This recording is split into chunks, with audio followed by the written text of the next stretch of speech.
واپسی کے بعد جو ولاگ کیا اس میں کہا کہ میں پیسفل پروٹیسٹ کی بات کر رہا ہوں. تو پیسفل پروٹیسٹ کی بھی بات کی جا سکتی ہے وہاں پر رہتے ہوئے. تو اس کا مطلب یہ ہوا کہ وہاں پر جو تفتیش کی گئی ہے اس میں یہ بتایا گیا ہے کہ جو ہمارے پاس سلسلہ پہنچا ہے, جو ہمارے پاس ساری ڈیٹیلز پہنچی ہیں اس کے مطابق تو وہاں پر ہنگامے ہو رہے ہیں, وہاں پر توڑ پھوڑ ہو رہی ہے. یہ جو ولاگز ہو رہے ہیں اس کی بنا پر ہمارے ملک کے اندر بیٹھ کر جو باتیں کی جا رہی ہیں, آپ جو باتیں کر رہے ہیں اور جو ولاگز کر رہے ہیں یا جو بھی سلسلہ ہے یوٹیوب چینل یا کہیں سے بھی جو ڈسکشنز وہاں پر پہنچ رہی ہیں, تو وہ لوگ اس میں اکسایا جا رہا ہے اور وہ ان باتوں میں آ کر وہاں پر بلوے کر رہے ہیں. یہ جو خاموش مجاہد ہیں, یہ کیا ٹرم ہے؟ یہ ہے کہ اندر کے لوگوں کا رابطہ ہے اور اندر کے لوگ یہ تمام باتیں پہنچا رہے ہیں. اچھا, اب پھر یہ بھی ہوتا رہا کہ عادل راجہ کی طرف سے کہا جاتا ہے کہ اب اس کو گرفتار کیا جائے گا تو گرفتاری ہو جاتی, اب اس کے ساتھ یہ کیا جائے گا تو وہ ہو جاتا. اب یہ سلسلہ چل رہا ہے اور یہ ایک پلان بنایا جا رہا ہے, یہ سازش کی جا رہی ہے, تو اس میں سے کچھ باتیں ہوتی نہیں, کچھ نہیں بھی ہوئی, لیکن کچھ باتیں ہوئی بھی. تو اس سے یہ لگا کہ یہ تو لوگوں کو یہ لگا کہ بھئی یہ تو واقعی اس کے پاس تو ساری معلومات ہیں اور یہ بتا رہا ہے. تو یہ بات کی گئی ہے کہ ایک میں انفلوئنشل بندہ ہوں اور میں نے یہ کام کیا ہے, میں تو اتنا اہم بندہ رہ چکا ہوں فوج کا. تو اس کا مطلب ہے کہ جو بغاوت کروانے والا ایک وہاں پر الزام لگا کر بھیجا گیا ہے کہ بغاوت کروائی جا رہی ہے اور اندر کا بندہ ہے, تو یقینی طور پر یہ بات کی گئی ہوگی کہ کیونکہ آپ تو فوج کے بندے اندر کے ہیں, ریٹائرڈ ہیں, تو اس بنا پر اندر سے جو ہے کیا کوئی ایسا رابطہ ہے کہ جس کی بنا پر ملک کے اندر کچھ ایسا کروایا جا رہا ہے. یہ الزام بھی آیا ہوگا, یہ پوچھا گیا ہوگا کہ کیونکہ یہ سب ہوتا رہا ہے تو اس سے ایسا لگتا ہے, جو میں نے آپ کو بتایا کہ بہت سخت تفتیش کی گئی اور ویسے بھی 9-10 گھنٹے تک بٹھا کے پوچھنا, اور اس کے بعد پھر یہ بھی بات کی جا رہی ہے کہ یہ بیل پہ چھوڑا گیا. یہ جو رہائی ہے ایسا نہیں ہے. دیکھیں ایک طریقہ یہ ہوتا ہے وہاں پر, میں آپ کو یہ ہاں ضرور ہے کہ وہاں ان کنٹریز میں عام طور پر اگر کوئی ایسی شکایتیں جاتی ہیں, بلاتے ہیں, کہتے ہیں بھائی یہ شکایتیں ہیں, اس طرح نہ کرو, ذرا تھوڑا سا ہاتھ والا کر لو. ہمیں پتہ ہے ہمارے ملک میں بولنے کی آزادی یہ سب ہے, ڈیموکریسی بھی ہے, لیکن ان کنٹریز میں نہیں ہے, تو آپ ذرا اس کو خیال رکھیں ورنہ بار بار ہمیں پیغام آتا رہے گا. لیکن جو دوسرا طریقہ ہے وہ یہ ہے کہ گرفتار کیا جائے باقاعدہ اور کئی گھنٹے تک ڈیٹین رکھا جائے, کیا جائے, اور پھر اس کے بعد یہ تفتیش کی جائے. تو جو عادل راجہ کی باتوں سے مجھے لگا وہ میں نے آپ کے سامنے رکھ دیا. بالکل ایسا لگ رہا ہے کہ یہ کلیریفیکیشنز دی جا رہی ہیں کہ بھائی میں نے کہاں توڑ پھوڑ کروائی ہے, میں نے کب کہا ہے کہ آپ پیسفل پروٹیسٹ نہ کریں, آپ ہنگامے کریں, اور وہاں سے یہ شٹ اپ کال دی گئی ہے, یا یہ سنب ضرور کیا گیا ہے کہ ایسا نہیں چلے گا کہ ہمارے ملک میں بیٹھ کر, کیونکہ ہوا کیا کہ ریالٹی میں وہ ہنگامے ہوئے ہیں, وہ سب کچھ ہوا ہے, تو انہوں نے کہا ہوگا کہ یہ تو وہاں پر ہو رہا ہے, تو پھر آپ کے اوپر یہ ہو رہا ہے کہ آپ بیٹھ کر یہاں پر یہ سب کچھ کر رہے ہیں, تو یہ تو بڑا مسئلہ ہوگا, یہاں سے تو اٹھنا پڑے گا پھر آپ کو, یعنی یہ تو پھر ہمیں کارروائی کرنی پڑے گی وغیرہ وغیرہ, اس طرح کی چیزیں. کیونکہ یہ تو ہم دیکھتے رہے نا. دیکھیں اب یہ جو خاموش مجاہد کی میں نے ٹرم کی بات کی, اور یہ کہنا ویسے تو یہ اچھا کیا بتا دیا, میں ابھی تک یہ سمجھتی تھی کہ یہ غریب سا میجر ہے, یعنی ویسے تو ایسا ہوتا نہیں ہے, لیکن چلیں خوش گمانی بھی ہوتی ہے نا. ہم نے کہا کہ چلیں یہ جو بات کی جاتی ہے لینڈ گریبنگ میں کہہ رہی ہوں بھائی, یہ جو بات کی جاتی ہے لینڈ پرووائڈر کی, تو دیکھیں زمینوں کے حوالے سے اور یہ DHA کے حوالے سے کتنی تنقید کی جاتی ہے اور ہم بھی کرتے ہیں. تو خود ہی عادل راجہ نے تمام باتیں ایکسیپٹ کر لی ہیں. تو اس کا مطلب ہوا کہ یہ کوئی ایسی بات نہیں ہے, ورنہ میرا یہ خیال تھا کہ یہ جو عمران خان کی حقیقی آزادی کی جنگ ہے, تو حقیقی معنوں میں ایک غریب غربا ریٹائرڈ فوجی جو ہے وہاں پر بیٹھ کر اس کو سچ سمجھ رہا ہے اور وہ اس کا ساتھ دینے کی کوشش کر رہا ہے. لیکن وہ تو بتایا ہے کہ وہ تو بہت ہی اہم بندہ ہے فوج کا, تو خود بتایا گیا ہے. یہ پتہ چلتا ہے کہ وہاں پر یہ سوال بھی ہوا ہے کہ آپ کے اندر سے رابطے ہیں تے تسی یہ کر دے پے ہو. کئی ایسے اندر کے لوگ جن کے بارے میں یہ کہا گیا کہ انہوں نے ساتھ دیا ہے یہ ہنگامے ہونے میں, ان کو پکڑ لیا گیا, ان کی انویسٹیگیشن جاری ہے, اس میں کور کمانڈرز بھی شامل ہیں. یہاں ہم آپ کو ساری خبریں پہنچاتے رہے ہیں. تو اس سے یہ پتہ چلتا ہے. پھر دیکھیں نا کڑیوں سے کڑیاں جڑتی ہیں. یہ بھی کہا جا رہا ہے, لوگ تو یہ بھی کہتے ہوئے نظر آ رہے ہیں کہ یہ ISI کی جیت ہے, یہ ISI کی فتح ہے, یہ فوج کی فتح ہے, وکٹری ہے, کیونکہ اتنا پریشر وہاں پر ڈالا گیا ہے کہ گرفتاری کروا دی گئی ہے. ان کنٹریز میں جہاں پر یہ کہا جا رہا تھا وہاں پہ تو ایسا ممکن ہی نہیں ہے, تو وہاں پر بھی گرفتار کروا دیا. اب دیکھیں ہر طرح کے نیریٹو کے لوگ شامل ہیں. کچھ لوگ اس کو اس طریقے سے دیکھ رہے ہیں اور وہ یہ باتیں کر رہے ہیں, لیکن اس میں جو انویسٹیگیشن کی گئی ہوگی اس میں سب سے بڑی بات جو ہے وہ یہی ہوئی ہوگی کہ یہ جو دفعات لگائی گئی ہیں کلوزز, اس میں دہشت گردی سے لے کر بغاوت تک موجود ہے, اور وہ سب کچھ پاکستان کے اندر ہوا ہے, ملک کے اندر یہ ہوا ہے. تو اس بنا پر انہوں نے یہ سب دیکھ کر کہا ہوگا کہ تم تو فوج کے اندر کے بندے ہو، تو یہ اس کا مطلب ہے کہ یہ سارا ہو رہا ہے سلسلہ. اور اچھا اب اس میں ایک اور بات یہ بھی ہے کہ وہ بھی تو دیکھیں کلیریفیکیشن دی نا. عادل راجہ جب یہ کہہ رہے ہیں کہ میں اتنا انفلوئنشل بندہ تھا، مجھ سے رابطے ہیں، تو یہ سوال کیا گیا ہے تبھی وہ کلیریفیکیشن دی جا رہی ہے. بہرحال چلیں آگے بڑھتے ہیں تھوڑا سا، لیکن اس میں ایک اور بات کی لیتے ہیں کہ کیا جو جرنلسٹ ہیں اور جو صحافی وہاں پر اس طریقے سے بات چیت کر رہے ہیں ان کے ساتھ بھی ایسا ہی ہوگا. تو صحافیوں میں اور عادل راجہ میں فرق ہے. عادل راجہ ایک صحافی نہیں ہے، وہ ایک ریٹائرڈ فوجی ہے اور اس کے نقطہ نظر کو اسی طریقے سے دیکھا جائے گا.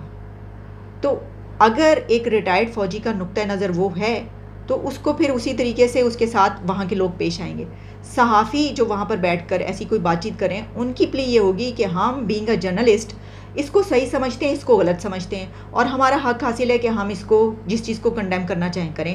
اور اگر انہوں نے یہ بھی کہہ دیا کہ خان کے سپورٹر ہیں، جیسے کہ وہ ہیں کہ ہم تو عمران خان کے سپورٹر ہیں اور میں اس کو سپورٹ کروں گا، تو وہاں کے لوگ یا وہاں کی کنٹریز کبھی بھی freedom of speech, freedom of expression, یا اگر کوئی کسی پارٹی کو سپورٹ کر رہا ہو، کسی لیڈر کو سپورٹ کر رہا ہو، ڈیموکریسی کی بات کر رہا ہو یا ہیومن رائٹس کی وائلیشنز کی بات کر رہا ہو، وہ اس کو کچھ نہیں کہتے. تو جرنلسٹ اگر اس حد تک بات کر رہے ہیں تو ان کو کچھ نہیں کہا جائے گا. اور باقی اگر ان کے اوپر بھی ایسے ہی کیسز چلتے ہیں جس میں یہی دفعات ہوتی ہیں تو اس میں دیکھا جائے گا. لیکن جیسا میں نے آپ کو کہا کہ ان کے کیس میں اور اس کیس میں بہت فرق ہوگا کہ یہاں پر ایک ریٹائرڈ فوجی ہے جو کہہ رہا ہے کہ میرے اندر تک رابطے ہیں، اور پھر اس کے بعد اگر وہ لوگوں تک جو باتیں پہنچا رہا ہے وہ اکسا رہا ہے یا وہ باتیں سچ ثابت ہو رہی ہیں اور ہنگامے ہو رہے ہیں، تو اس کو اس طرح دیکھا جائے گا جو ایک بہت ہی سنگین جرم سمجھا جاتا ہے. میرا خیال ہے یہی وجہ ہے کہ ان کے خلاف یہ تفتیش ہوئی. اور وہ گفتگو جو واپسی کے بعد عادل راجہ کی ہے اس سے یہ صاف پتہ چل رہا ہے کہ کس قسم کی انویسٹیگیشن ہوئی ہے، کیونکہ وہ بالکل ایسا لگ رہا ہے کہ معافیوں تلافیوں پہ بات آ گئی ہے، کلیریفیکیشنز پر اور ایکسپلینیشنز پر. آگے بڑھتے ہیں. اب یہ سلسلہ آگے کیسے بڑھے گا وہ ہم دیکھیں گے. مجھے ایسا لگ رہا ہے کہ اب جو صحافیوں کا ہی پوائنٹ آف ویو ہوتا ہے یا طریقہ کار ہوتا ہے بولنے کا، وہی ایڈاپٹ کرنا پڑے گا عادل راجہ کو. یہ 110% یہ بات میں یقین سے کہہ رہی ہوں کہ آنے والے پروگرام، بلکہ اسی پروگرام میں جو ابھی کیا ہے وہ صاف فرق نظر آ رہا ہے پہلے کے پروگرامز میں اور اس پروگرام میں، اور آنے والے پروگراموں میں بھی نیریٹو کا بھی اور جو سپیچ ہے انداز ہے اس کا بھی فرق آپ کو نظر آئے گا. جیسا میں نے آپ کو کہا کہ اگر آپ دائرے میں رہتے ہوئے طریقہ کار کے تحت بات کریں، ہم اندر رہ کر سب باتیں کرتے ہیں لیکن سب باتیں کر جاتے ہیں. اس کی وجہ یہ ہے کہ خیر ظاہر ہے کہ ہم ریٹائرڈ فوجی بھی نہیں ہیں، ہم یہ بات کر سکتے ہیں اور ہمارا رابطہ بھی نہیں ہے، تو ہم یہ باتیں کیسے کر سکتے ہیں جو عادل راجہ نے کی. ٹھیک ہے، چلیں اس سے آگے بڑھتے ہیں تھوڑا سا. اب ہم بات کرتے ہیں عمران خان صاحب نے خطاب کیا ہے اور اس خطاب کے اندر انہوں نے عادل راجہ نام لے کر تو بات نہیں کی، لیکن جو سپیچ کا سٹارٹ تھا وہ انہوں نے جو ان کے لوگوں کو اٹھایا جا رہا ہے، جو تنگ کیا جا رہا ہے اور جو کاروائیاں ہو رہی ہیں اس سے ہی بات شروع کی ہے. اور وہ جیسے ہی انہوں نے بات چیت شروع کی بالکل ایسا فیل ہوا، ایسے ہی محسوس ہوا کہ ان کو یہ خبر مل چکی ہے. اس کے فوراً بعد وہ یہ بات کر رہے ہیں اور وہ یہ بتا رہے ہیں کہ بھئی یہ جو لوگوں کے ساتھ کیا جا رہا ہے اور سپورٹرز کے ساتھ کیا جا رہا ہے، جو ورکرز کے ساتھ کیا جا رہا ہے، تو ظاہر ہے کہ عادل راجہ بھی سپورٹر اور ورکر ہی ہیں عمران خان کے. تو انہوں نے اس کے اوپر بات کی لیکن نام نہیں لیا. پھر اس کے علاوہ بہت ساری باتیں کی، جیسے کہ وہ یہ بات کرتے ہیں کہ کتنا برا سلوک کیا جا رہا ہے اور جو شہریار آفریدی ان کے ساتھ کیا سلوک ہوا ہے، گھر میں جنازہ تھا ان کو جانے نہیں دیا گیا. پھر بلکہ ہم نے پرویز الہی کی ابھی تک بات نہیں کی. پرویز الہی کی ویڈیو وائرل ہوئی ہے جس میں کہا ہے کہ وہ ان کا جو سیل ہے یا جو اس جگہ پر رکھا گیا وہ اتنا بھی نہیں ہے کہ وہ سیدھے کھڑے ہو سکیں، یعنی ٹانگیں پھیلا کر بھی نہیں بیٹھ سکے. اس طرح کی کافی بری حالت ان کی نظر آ رہی تھی. تو عمران خان صاحب نے ان سب چیزوں پر جو ہے بات چیت کی ہے، لیکن انہوں نے آخر میں وہی بات کی ہے جو پہلے کی تھی. اور عمران خان کا کہنا ہے کہ میں آرمی چیف سے بات کرنا چاہتا ہوں. آج کے ایڈریس میں بھی انہوں نے آرمی چیف سے بات کرنے کی بات کی ہے کہ مجھ سے بات کریں. ویسے تو یہ بھی معافیاں تلافیاں ہی ہیں، یعنی اس کو بھی آپ یہ کہہ سکتے ہیں کہ بھئی کیا ہو گیا، میں نے کیا کیا ہے، کیا بات کریں بیٹھ کر اور مجھ سے بات کریں، میں آپ سے بات کرنا چاہتا ہوں.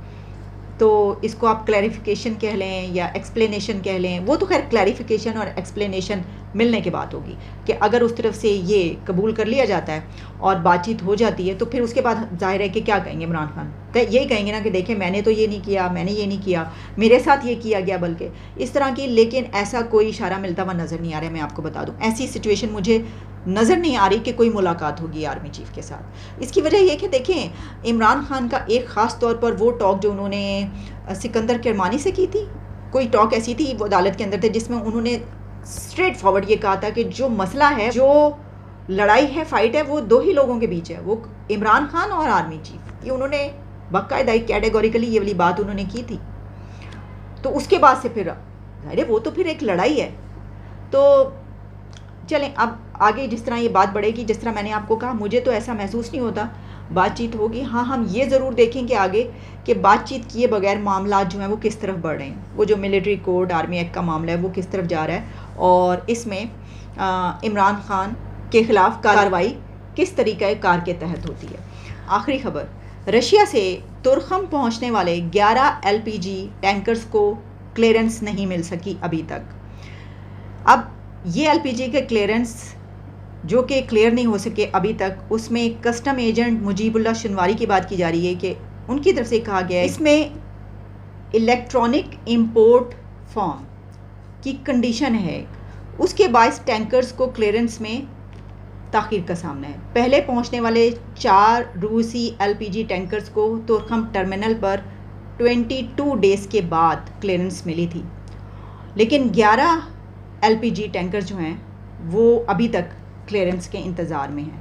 تو اس میں کہا جا رہا ہے کہ کچھ ٹیکنیکل ریکوائرمنٹس ہیں، جیسا کہ میں نے آپ کو بتایا کسی فارم فل کرنے کی یا اس طرح کی کوئی بات کی جا رہی ہے وہ ہے، لیکن پھر بھی افغانستان تورخم بارڈر تو وہ تو کوئی مسئلہ نہیں ہے. یہاں کی اتھارٹیز ان کو کہیں تو ہاتھ کی ہاتھ، دستی کی دستی وہ کلیئر کر دیں سب کچھ، لیکن تعلقات ایسے نہیں ہیں، آپ جانتے ہیں. ویسے تعلقات پتہ نہیں چلتا، اچھے ہوتے بھی رہتے ہیں اور خراب بھی ہوتے رہتے. ابھی تو TTP کے حوالے سے اور وہاں پر جو یہ طالبان ہیں اور دہشت گردی، اس کے حوالے سے کچھ نئی ڈیولپمنٹس سامنے آ رہی تھیں اور بات چیت بھی کچھ سامنے آ رہی تھی، کچھ کیا ایگریمنٹس بھی ہو رہے ہیں یا ہونے والے ہیں، کچھ ایسی خبریں بھی تھیں. تو بات چیت تو چل رہی ہے، تو پھر انہوں نے کیوں روکے ہوئے ہیں؟ اچھا چلیں، یہ LPG کے اگر ٹینکرز آ بھی گئے تو یہ کیا کر لیں گے؟ یہاں کی کمپنیز تو بھاگ رہی ہیں باہر. میں نے آپ کو بتا دیا ہے کہ یہ جو شیل پیٹرولیم، یہ یہاں سے انہوں نے اپنا ختم کر دیا بزنس، اور شیل والے نے کہہ دیا کہ ہم اس سچویشن میں ہم کاروبار نہیں کر سکتے، نہ تو یہاں پر ہم کمائی کر سکتے ہیں، ہمارا تو سب کچھ یہاں پہ لٹ جائے گا. اور انہوں نے اسٹاک ایکسچینج سے اپنے سارا پیسہ جو ہے وہ کیا بس ختم، اور کچھ نہیں. اپنا سارا بوریا بستر لپیٹ کر شیل یہاں سے بھاگ رہا ہے. اور صرف شیل نہیں بھاگ رہا بلکہ کچھ اور کمپنیوں کی بھی اس طرح کی خبریں آ رہی ہیں. جب حالات ملک کے اس نہج پر پہنچ جائیں تو پھر ہم کیا کہیں، آپ یہ بتائیں. میں آپ کو یہ بھی بتا چکی ہوں کہ موڈیز نے یہ کہا ہے کہ جو IMF کا پلان ہے وہ اس کے تقریباً چانسز جو ہیں وہ ختم ہو چکے ہیں. لیکن ہمارے فائنانس منسٹر کی طرف سے بار بار ہی کہا جا رہا ہے کہ ایسا نہیں ہے، حکومت کا کہنا ایسا نہیں ہوگا. تو دیکھتے ہیں کہ آگے کیا ہوتا ہے. اجازت دیں، دوبارہ آپ سے ملاقات ہوتی ہے.